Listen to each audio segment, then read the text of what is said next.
called my father and I said, hey, you're going to get a special visit today. And he goes, is it you? I said, nope. He goes, oh, shit. I wanted some pasta bajou soup. Right? So about an hour or two goes by, and I call my father and I says, hey, Dad, how was your special visit? He goes, it was the best wake-up call I ever got. This is gonna hurt. It's time for the Suffering Podcast. Absolutely. Okay, and what did you see in dogs that sort of drew you to them? Just the unconditional love. You're not feeling well, they're right at, your side. They're incredibly empathetic. Very empathetic. And, they'll lay with you, they'll play with you, and they're just loving creatures. And they're there for you when you're not feeling all that great, especially when you're sick, And I think that speaks to a lot, because somebody who feels unconditional love like that of a dog, it's extraordinarily difficult to leave or to get into that bad place too far, knowing that at least somebody loves you. Yeah. Even if it's a furry four-legged friend. Yeah. Yeah. And they just want love back. Yep. They want to be hugged. They want to be, petted. They want to be kissed. They want to be cuddled. They just want love back. I see it all the time when we go to, veterans homes, rehab centers, hospitals, and we have a pet therapy program.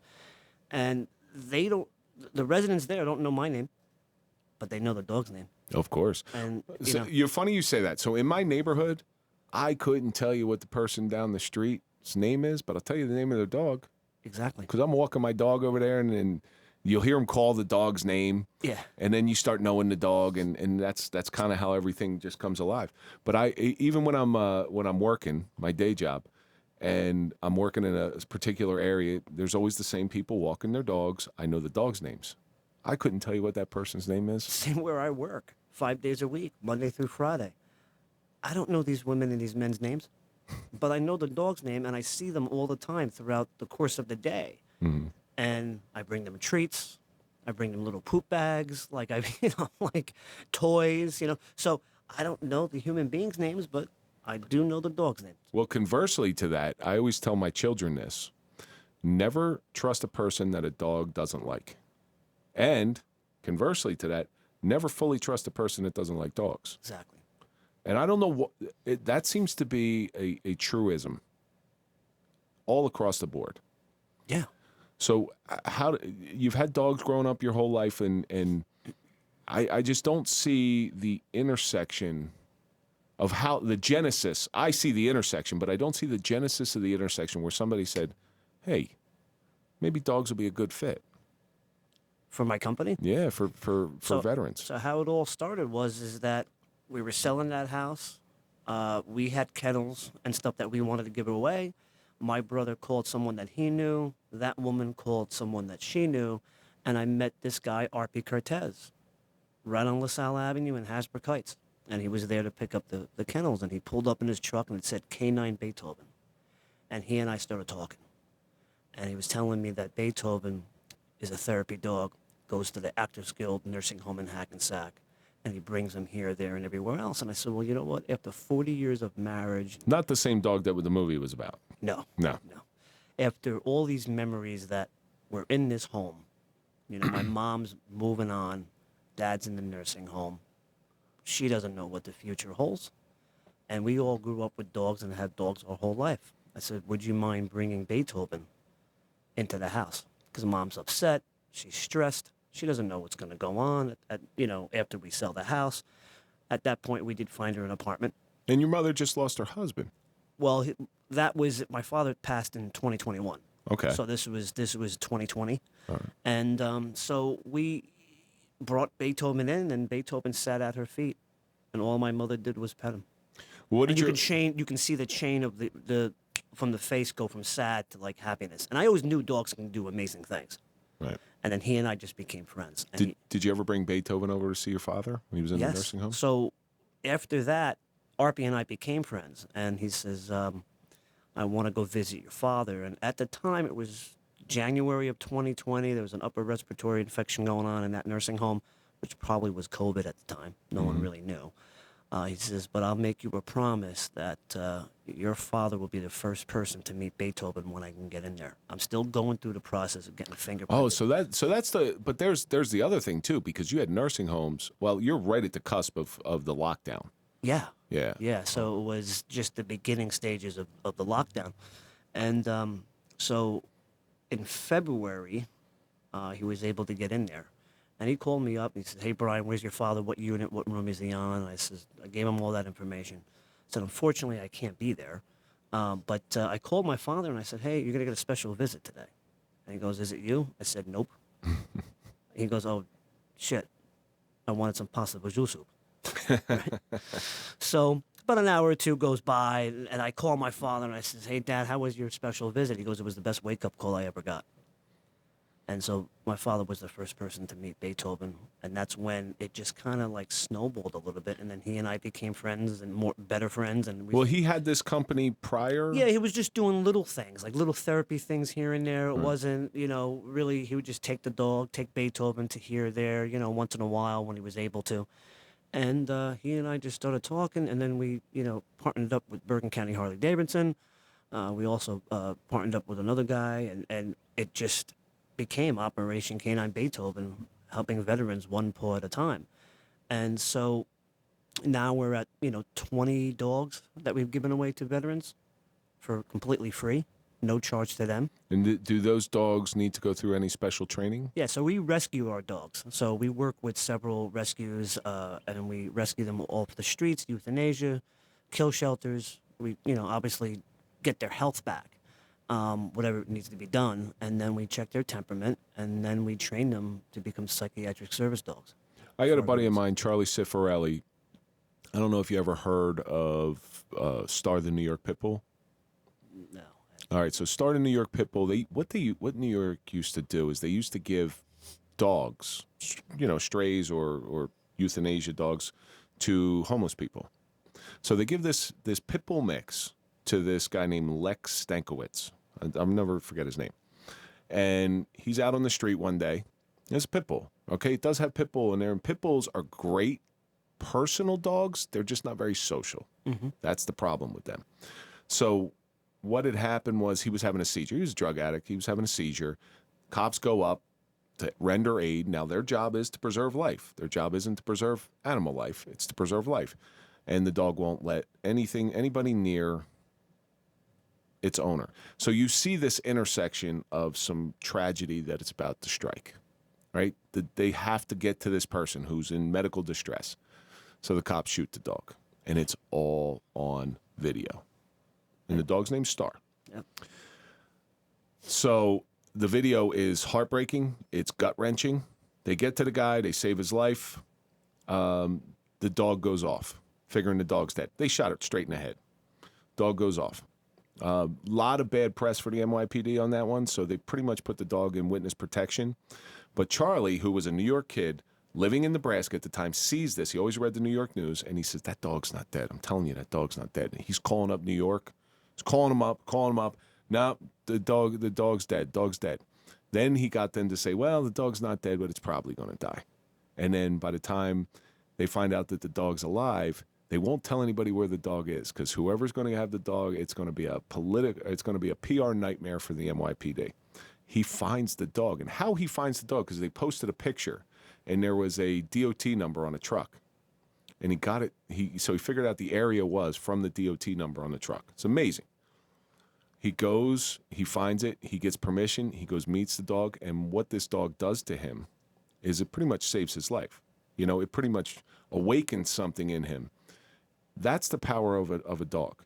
And Star hung on until February of 2021. I had Charlie in somewhere around April of 2021, shortly after Star had left this earth. And he wrote a whole book about it. It's called 14th and 2nd. It's amazing. It's an amazing story. But now what Charlie does is he has a nonprofit where he rescues pit bulls. He knows how to work a pit bull, and he's a strong man. So it takes a special type of person to be able to work a pit bull. And these are dogs that are going to get euthanized. He'll get them out of the kill shelters. So again, people will go to great lengths. And if people don't understand what a dog means. Let me put it to you this way. Michael Vick. All right? Michael Vick. There are NFL players who kick the shit out of their spouse, who do some horrible things. Yep. And maybe they'll go away in jail for a little bit. They'll come back in the NFL, and all is forgiven. Michael Vick's career was ruined because of dogfighting. Yep. So if you think about that, the crime against an animal is the worst thing you could possibly do. And it should be. Yeah. It should be. I mean, my brother's got 2 pit bulls. Harley right there. That's a pit bull right there. The white dog. The white dog there? Yeah. Yeah. And Harley was 20 minutes away from being euthanized. And we were able to get him and give it to a veteran. Now, what are the dangers? There's no specific type of dog that you rescue at all? I mean, we try to get whatever we can get, you know. I mean, it all depends on the veteran's lifestyle as well. I mean, if the veteran is younger and they want more of like a dog who's able to do more activities, like we gave a dog away to a veteran who wanted to take it hunting and fishing and walk and run. So we'll try to get a younger dog that would be able to sustain that. And we've had veterans who were older veterans who just want like a lap dog, maybe walking around the block. So we try to pair the human being's lifestyle and then try to pair that with a suitable dog. How do you vet the people who are candidates for these dogs? So what we do is they apply to our website at operationcaninebeethoven.com, and we have a process. You got to send all your paperwork in. You need a doctor's note, and then from there we have a phone interview, and then after the phone interview, at that point we kind of know A doctor's note for what specifically? saying that it would help that individual having a dog who's trained as a psychiatric service dog. And usually it's a letter from a psychiatrist or, primary doctor. And then after that, we have the phone interview. And then after that, we have a home inspection. Because the vetting process to me is very important. So they tried this in prisons. Yeah, where I've they seen tried- that show, yeah. They tried this in Pit prison. bulls for yeah. But the problem was the prisoners were having sex with the dogs. There were some of them. And God, can you imagine? That's awful. But they were. They're locked up for the rest of their lives. What do they give a shit? So the vetting process wasn't there. And then they figured out a way to get around that. So it didn't really fit in that area. I don't know too many veterans that are that sick-minded. Well, some of them, but I don't think too many of them are that sick-minded. So I was always curious about the vetting process. Yeah, we go through a process, and we, Google Earth the address. We make sure that they're living in, a nice area. I'm not going to place a dog to a home that I don't feel safe. If I don't want to live there, why am I going to put a dog in there? Mm-hmm. So that's how we do it. And you also form a relationship with this person too. I mean, unfortunately, there has been times that we've had to say no, and the majority of the reasons why we say no is because they already have a dog. So we will not place a dog into a household that already has a dog or another pet, a cat. Right, because what's the purpose? Then what's the purpose? This dog is being trained, and that dog that's not trained, that dog that is trained, is going to lose that training. Yeah. Trainers say all the time, it's easy to train the dog. It's harder to train the human being, the recipient. That comes from there are no, in my opinion, there's no such thing as a bad dog. There's bad owners. Plenty of them. Yep. There's plenty of them. And we've seen this time and time again where a dog will be aggressive or even as something as innocuous as jumpy. My dog is jumpy. And I say it's my fault that the dog's jumpy because every time the dog jumps on me, I scratch the dog. And unfortunately, and so when we were recording this podcast in my house, my dog Mandy, Mike and my dog Mandy loved each other. They absolutely, and he used to call his Saturday girlfriend. And the funny thing is, we just did a fundraiser. You were there. Yeah. We just did a fundraiser, and we're cleaning up at the end, and the song "Mandy" comes on. Barry Manilow. By Barry Manilow comes on, and I look at Mike's girlfriend Mackie, and I go, Mackie, are you listening to this song? Can you believe this shit? It was just like, kismet or whatever you want to call it. So, has those disqualifiers, other than having another pet, has there ever been something where you just said this is not going to work? Oh yeah. Yeah, like what would be a scenario? The key component to any law enforcement officer being the best version of themselves is through education. Sherry Alsop is a leader in providing that education to police agencies, preparing them for the all too frequent dealings with sexual assault victims. You've seen Sherry on episode 169 of the Suffering Podcast. She survived incest and almost daily sexual assault, so she comes from a place of experience and true understanding. Sherry has the intelligence, commitment, and compassion to open the eyes of those on the front lines, while providing the tools to effectively deal with a difficult situation. Sherry's instruction comes from experience and multiple certifications. Training with Sherry will offer on-site training, customized schedules, specialized instruction tailored from a victim's perspective. You are going to hear Sherry's heart-wrenching but inspiring survivor story. Learn proprietary trauma-informed training techniques, uncovered victim-centered interview methods while earning continuing education credits according to your state guidelines. To be the best, you must learn from the best. Let Sherry also guide you through the delicate cases of sexual assault from a victim's point of view. Be a source of comfort to those victims affected by these traumatic experiences while producing a solid investigation and uncovering details that often go unnoticed. To find out more or to contact Sherry Alsop, go to sherryalsop.com. That's SherryAllsup.com. How the house is, you know, it's got to be clean. It can't be a hoarder. It's like, and I say, if I'm not going to want to stay there for one night, why would I want to put a dog in there? Right. You know, or the financial means to even feed the dog. Sometimes it is the financial part of it too. But what we do is, I say this all the time, we all fall down on hard times, and when we give that dog away, we set them up for like a month or two full of food, kennels, bowls, treats, toys, leashes, the whole nine. So you're not just giving them an animal and saying, oh, now you're on your own. No. Yeah. And see, my goal is to start that Operation Canine Beethoven family, and we want to be a part of their lives for as long as they want to be a part of our lives. Now, there are some that we've said that to, and they've done their due diligence. They did the 30-day period, and we haven't heard from them. And then there's those who call me up and say, hey, everything's going well. And those phone calls I love the best. Mm-hmm. It's not about, I don't want it to sound like I want a pat on the back. It's not. But I want them to know that we're there for them. If they need something, if they're falling down, we can go pick them up and I can bring it to their home, or I can have Amazon deliver it. Well, that's an important thing. So it's not just the dog itself, it's the aftercare, it's the long care, the long game. Because, you know, I'm sure has there ever been a time you paired a dog with somebody where it just wasn't a good fit? You get them in the house, you set them up with everything, and the person comes back and says, hey, it's not for me. Yeah, that happened very early on. In the beginning, it was for us because it was the first time that a dog kind of got like rejected. And so this person basically said, you know, it was great in the beginning and the excitement of it all, but I didn't realize how much time it was going to take care of the dog. This isn't like a gerbil or a hamster. And I think she, you know, that person kind of didn't realize the, you know, what it takes to have a dog and the responsibility of it. Well, what was so much time? The walking, taking it out, picking up shit. You know, like, I think the person just felt that it was, you know, it was too much for her to handle, you know, and it happened. So, but you know what? We got that dog back, and we gave that dog to the next veteran. So, I mean, the dog didn't stay with us very long. You know, if the dog gets rejected, we keep that dog. We have people who foster.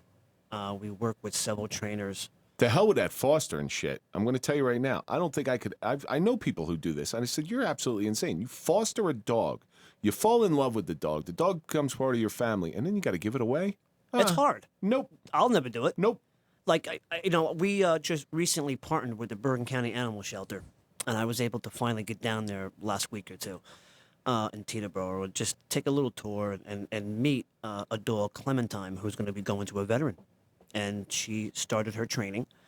And I was talking to the staff there. I'm like, I don't know how you guys do what you do. And they were like, we don't understand how you do what you do. I said, no. I said, you're with this dog every single day for hours at an end. I can see the love that you have for this dog, but you know it's going to be going to a veteran. I don't want to let the dog go. And she says, Yeah, it's tough, but we know that this dog is going to change somebody's life. If you allow it. Yeah. That's the thing. If you allow that dog to change your life. Now, you've also had, I'm sure you've had many, many successes. Yes. Give me an example of how a dog who's been paired with a veteran has changed their life. Now, I'm assuming most of your therapy dogs are for post-traumatic stress, something of that nature. Tell me how they've changed lives. We had a veteran in Tom's River. Went down. I met the father. Beautiful home in, not Tom's River, I'm sorry, down in Manahawkin. And I knew right away he was going to get approved. The son wasn't able to, it was the dog for the son, but he wasn't able to be there that day. And so driving back up on the parkway, I spoke with RP and Maureen. I said, this is a win-win. I said, beautiful home, right on the bay. I said, you know, he's approved, you know, as far as I'm concerned. They took my word. And then so I called the gentleman and I said, hey, you're approved. We're working on it now. And hopefully maybe the next 5-6 weeks, you're going to have your four-legged friend, your forever dog. And he says, I'm over the moon. Thank you, thank you, thank you. About 20 minutes later, the father called me and said, you have no idea what this is going to do for me and my family and for my son. And for that, I thank you very much.